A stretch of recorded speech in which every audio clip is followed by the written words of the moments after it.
این فیلم در مورد 3 راهبه حشری سس‌دریده است، یعنی ایشون و ایشون. داستان فیلم در دوران قرون وسطا توی یک کلیسا اتفاق میفته. البته کلیسا که چی بگم، بیشتر شبیه خانه فساد و فحشاست. پدر روحانی که هر شب بساط عرق خوریش به راه او مادر روحانی رو زخمی کرده از بس بهش کوبیده و تا فرصتی پیش میاد سریع سوار هم میشن و مناره های کلیسا رو به لرزه در میارن.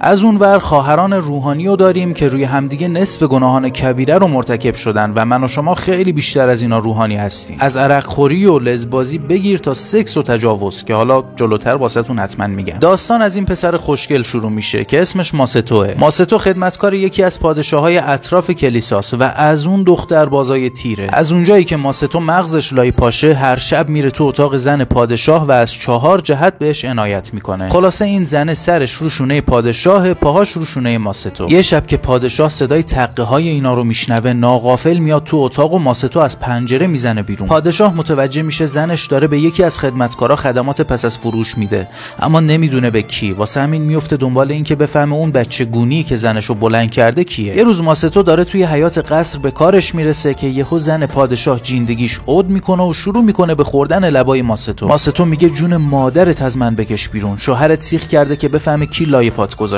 اگه بفهمه من بودم از تخم آویزونم میکنه. در همین حین ماستو یهو چشش میفته به بالا و میبینه پادشاه داره نگاش میکنه. پادشاه به سربازاش میگه برید تخماشو واسم بیاری. تا اینو میبینه با تمام سرعت مثل خرگوشی که داره از دست یه سگ حشری فرار میکنه به جنگل پناه میبره. ماستو موفق میشه فرار کنه و هم خودش و هم تخماشو نجات بده. وقتی داره توی جنگل عبور میکنه صدای ار زدن میشنوه، انگار که یه خرس زخمی در تلاش یه درختو بکنه. وقتی میره نزدیکتر یه پدر روحانیو میبینه که مست کرده و به دلیل سست‌دستی حاصل از مستی گاریشو چپ کرده و کل بارش ریخته تو رودخونه. ماستو هم از روی خیرخواهی میره کمکش میکنه و تا جایی که میتونه بارشو واسش جمع میکنه. پدر روحانی میگه چطور میتونم لطفتو جبران کنم. ماستو میگه حقیقتش یه جای خواب واسه امشب اگه بهم بدی دستتو میبوسم. پدر روحانی ماستو رو میبره کلیسا، یه شام بهش میده و بعدش هم میشینن به عرق خوری.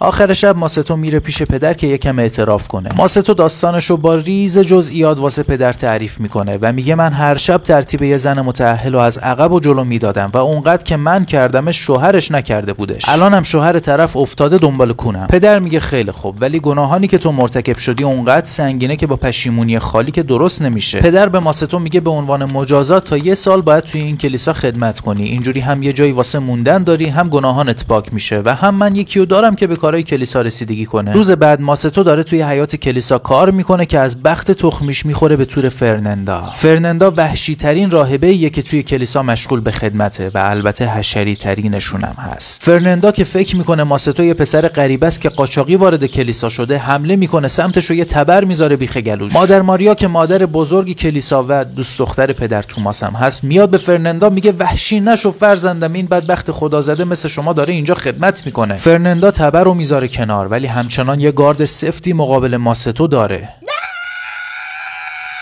شب ماستو و پدر توماس طبق معمول میشینن پای برنامه همیشگیشون. در همون حال خواهران به اصطلاح روحانی هم همون برنامه رو با هم میچینن. فرناندا یکی از دوستاش که جادوگر هست و دعوت میکنه به اتاقش و بقیه خواهرام میاره که دور هم شراب بخورن. خلاصه اونقدر میخورن که مثل سگ مست میشن. تو همون حالت مستی حشریتشون میزنه بالا و جادوگره از این 3 میپرسه تا حالا با پسر سکس داشتین یا نه؟ این 3 هم میگن نه والا، ما حتی بدن یه پسر رو لمس هم نکردیم. جادوگره میگه حیف، نصف عمرتون بر فنا رفته. خلاصه این جادوگر خانم یه جوری از سکس با پسر تعریف میکنه که منم دلم خواست. بعدش هم یه جوری میافتن به جون همدیگه و لز میکنن که انگار به بهشت و جهنم هیچ اعتقادی ندارن. روز بعد ماستو داره توی باغ بیل میزنه که الساندرا میره میشینه پیشش و چند تا نخ خرکی به ماستو میده. اول عرقاشو پاک میکنه، بعدم جلوش کشف حجاب میکنه. بعد الساندرا کنترلشو از دست میده و واسه اولین بار یه پسر رو مزه میکنه. پیرو این حرکت ماستو هم خیلی زود کنترلشو میندازه کنار و الساندرا رو میخوابونه رو زمین و همونجا میخواد سسشو غلطک کنه که زنگ کلیسا به صدا در میاد و الساندرا مجبور میشه برگرده داخل. نمیدونم چرا ماستو همیشه دقیقاً میره ترتیب کسی رو میده که نباید بده. آخر همین دول سرخ سر سبزش رو به باد میده. یکم بعد تو همون روز فرناندا با دوست جادوگرش میره توی جنگل که یه طلسم اجرا کنه که بتونه ماستو رو عاشق خودش کنه. فرناندا میره سراغ ماستو، یه چاقو میذاره زیر گردنش و با دوست جادوگرش رسما به ماستو تجاوز میکنن.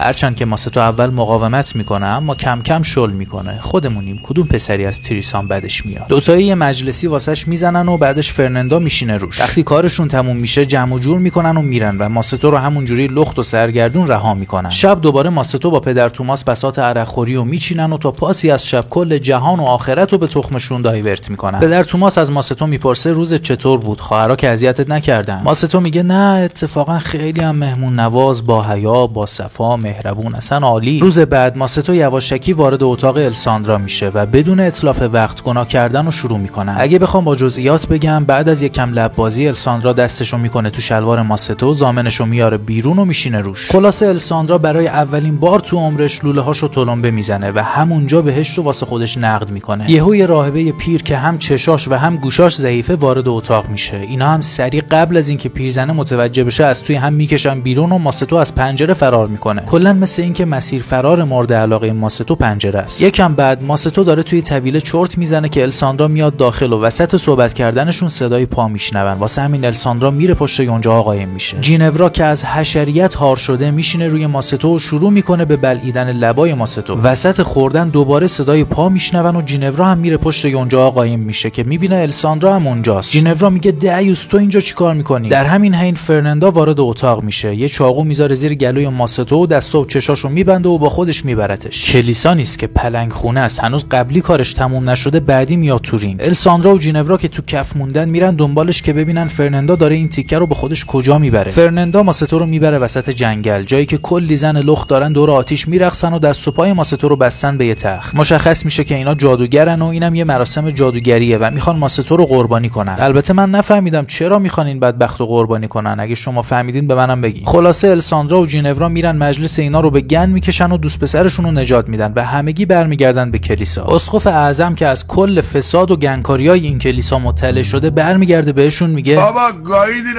آقا گاییدین، همدیگه رو نکنین آقا. اسقف اعظم به پدر میگه پدر جان شما که در کنار داوم الخمر بودنت با مادر روحانی هم سکس خشن میکنی. اینم از راهبه ها که خانه خدا رو مکان کردن. در نتیجه اسقف مقام پدر رو ازش عزل میکنه و تبعیدش میکنه به یه صومعه دیگه که خدمت کنه. یکم هم سر این سه تا راهبه قور میزنه و سوس شعر میگه ولی میذاره برگردن سر کارش. حالا یکم جادوگری کردن، تجاوز کردن، شهوترانی کردن، عرق خوردن، لزبازی کردن، چیکار کردن؟ کار خاصی نکردن که این مهم نیست. اما در آخر بازم همه کونپارگی‌ها نصیب ماستوی بدبخت میشه، چون اسقف ماستو رو تحویل میده به همون پادشاهی که دنبال تخماش بود. ماستو توی انفرادی حبس شده و پادشاه میاد سراغش و بهش میگه نمیکشمت، بلکه اونقدر میگم شکنجت بکنن که کونت پاره بشه. دقیقاً با همین لحن. ماستو هم هر چقدر مایه خالی نگهبانا رو میکنه فایده ای نداره. چند ساعت بعد نگهبانا توجهشون به یه لاک‌پشت جلب میشه و میرن دنبالش. خواهران هورنی میان ماستو رو نجات میدن و برش میگردونن به کلیسا و ماستوی دول دریده ما بار دیگر به آغوش خواهران روحانی خودش باز میگرده.